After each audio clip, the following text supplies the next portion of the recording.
Au sommaire de cette édition, les chiffres de la délinquance en hausse, plus 22% d'agressions physiques en Sarthe pour ce début 2014. Alors que de nombreuses résidences pour personnes âgées sont en difficulté financière, un exemple de réussite sartoise au Mans. Et puis le Festival du film africain débute le 7 mai, découverte du programme dans ce journal.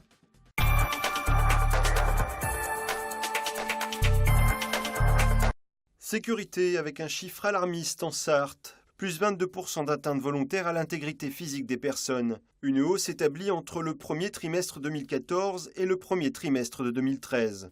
C'est la deuxième plus forte hausse en France juste après la Gironde.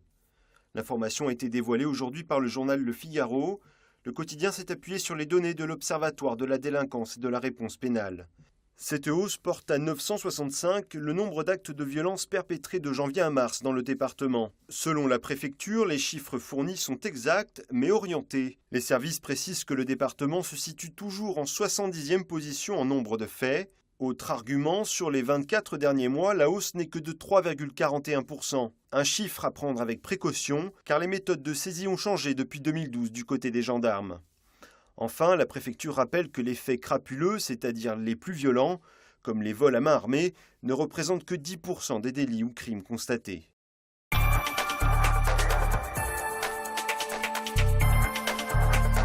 L'ASL Renaissance Croix-de-Pierre, résidence pour personnes âgées comme il en existe des centaines en France. À une différence près, ici tout semble fonctionner pour le mieux. Une fierté pour le bénévole à la tête de l'association qui en gère les services. Bon, les charges, quand nous avons pris la présidence, allaient passer à 720 €, payables pour une personne par appartement, mais aussi la deuxième personne payait aussi. Et actuellement, du fait de la TVA, nous sommes à 293,37, c'est bien précis, les 3,37 c'est la TVA, ce qui veut dire que nous avons divisé par 3 les charges. Et pour autant, nous avons gardé des services très très importants, sauf qu'il n'y a plus aucun service médical ou paramédical. Les résidents qui en ont besoin font donc appel à une aide médicale externe, une solution qui a entraîné le licenciement du personnel médical, mais qui a permis une gestion plus saine. Alors que beaucoup de résidences de ce type sont en difficulté ou font faillite, comme à Montrichard en Indre-et-Loire.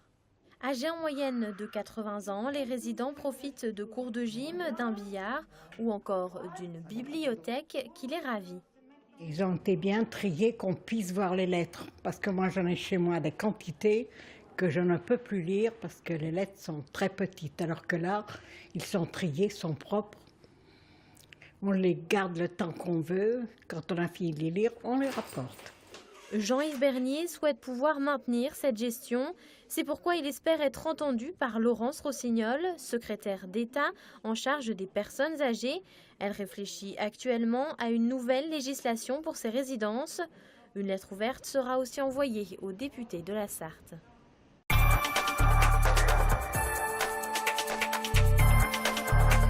Alors que les 25 listes candidates aux élections européennes pour la circonscription Ouest sont publiées sur le site de la préfecture depuis ce lundi, on parle désormais sénatorial. Louis-Jean de Nicolaï, maire du Lude et vice-président du Conseil général de la Sarthe, conduira une liste aux côtés de Fabienne Labrette-Ménager, maire de Fresnay et elle aussi conseillère générale. Une liste aux couleurs de l'UMP officialisée à 4 mois des élections.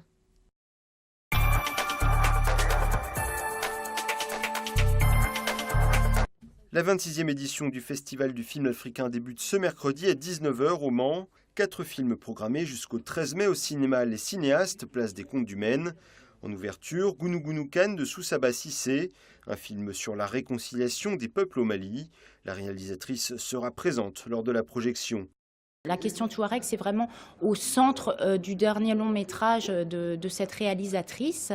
Donc il y aura une projection mercredi soir à 20h qui sera suivie d'un débat, d'un échange avec le public en présence de la réalisatrice malienne qui s'intéresse à la question aussi du Mali, des ravages de cette guerre au Mali et des rumeurs de la guerre d'ailleurs.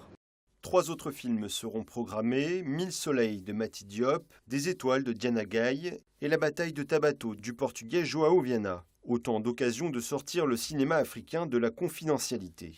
Quand on fait un feedback, on n'avait pas l'occasion de voir des films africains à la télé, sauf ceux qui étaient des couches tard, qui pouvaient voir ce qu'on appelait à l'époque cinéma sans visa, qui passait sur la 3 mais très tard le soir. Et effectivement, cette volonté d'avoir créé ce festival, c'est de pouvoir permettre à des gens qui n'étaient pas habitués à ce cinéma-là, de voir un autre cinéma.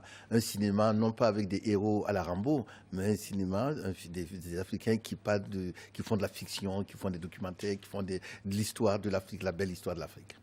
Cette année encore, le festival s'associera à l'Association humanitaire pour la Centrafrique, un pays où la situation est chaotique.